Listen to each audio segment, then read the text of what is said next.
for the Suzuka Gr1 prototype series race for this menu book.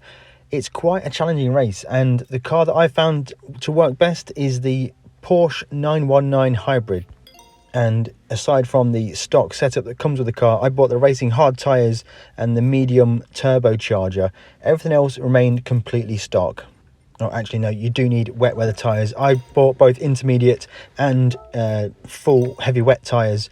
I always just use the ballast and the power restrictor in all of my cars, just in case I need to down tune them at all. But the Porsche 919 is my recommendation for this race, and using the hard tyres will allow you to do a no-stop strategy, which is the ideal strategy if it doesn't rain.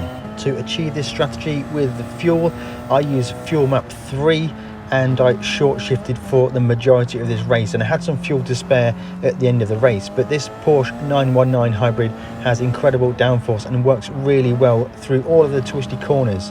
Through this race, don't be too concerned with the gap to the leader. Certainly the guy in the lead right now, Wilk, he'll have to pit twice during this race, so you'll gain back at least 40 to 50 seconds just with him taking pit stop time.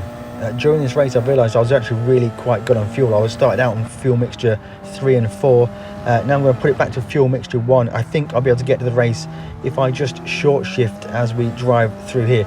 If you can't short shift, if you're not playing on manual gearbox, then use the fuel map to allow you to be able to make the distance. But for the first 2 laps of this race, leave the fuel map MFD active, and that will give you a prediction of how far you're going to go with your fuel, and you need to be making at least 10 laps of fuel with your fuel mixture. Once you are happy with your burn rate on your fuel, continue to drive in that way. Monitor it from time to time, but switch to the weather radar MFD from lap 2 onwards. Rain could start to come in. Here we are on lap number 3, towards the end of lap number 3.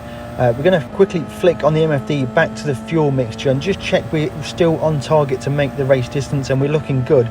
But we can see right now a hint of rain on the radar. I always have it on the most zoomed out MFD radar setting to predict the weather coming in, and we're good for at least a lap on these tyres. And in fact, by lap number 5, there isn't really enough rain to warrant a tyre change, and certainly with my main goal in this race to be on a no-stop strategy, we look like we can go to the end of the race.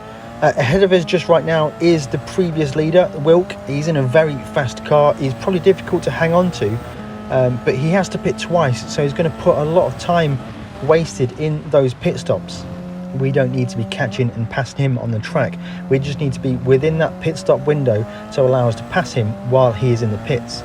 The rain is coming down now, so we need to exercise a little bit of caution, but as long as we're in the bottom third of the wetness meter on the track, then we shouldn't be suffering with being on the wrong tyres. I have done other races here where it's absolutely torrential rain from lap number 2. You will need to pit for wet tyres, possibly intermediate. I've got a whole video on my channel explaining how to read the weather and how to make the correct pit stops. But in this instance, we do not need to pit. There is not enough rain going to have any effect on the tyres for ourselves.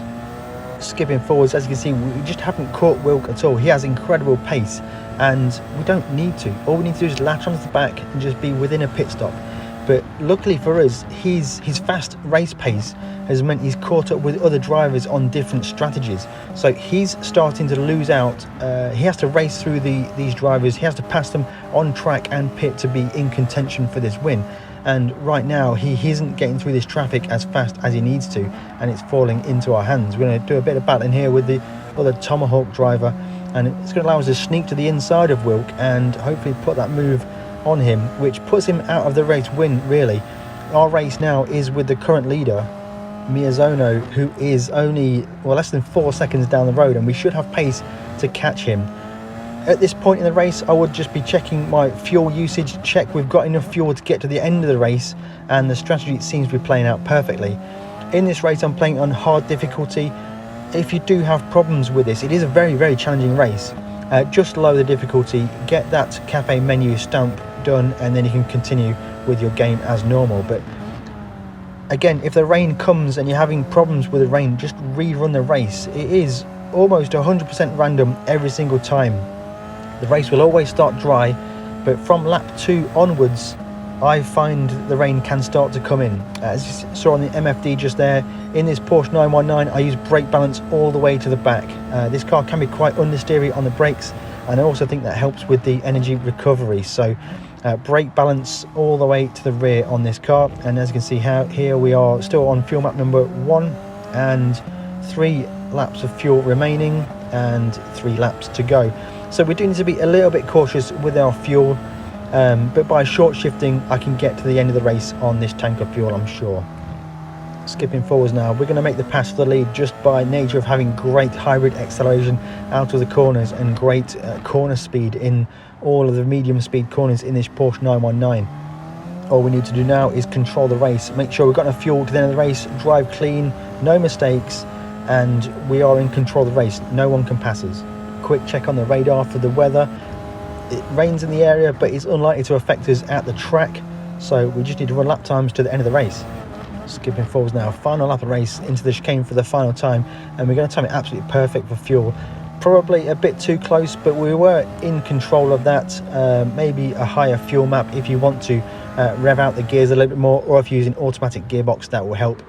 The Porsche 919 is a really great car for this race. I did try and use the Toyota Gr1. I wanted to use the same car for all 3 menu books, but I actually found it really difficult to do.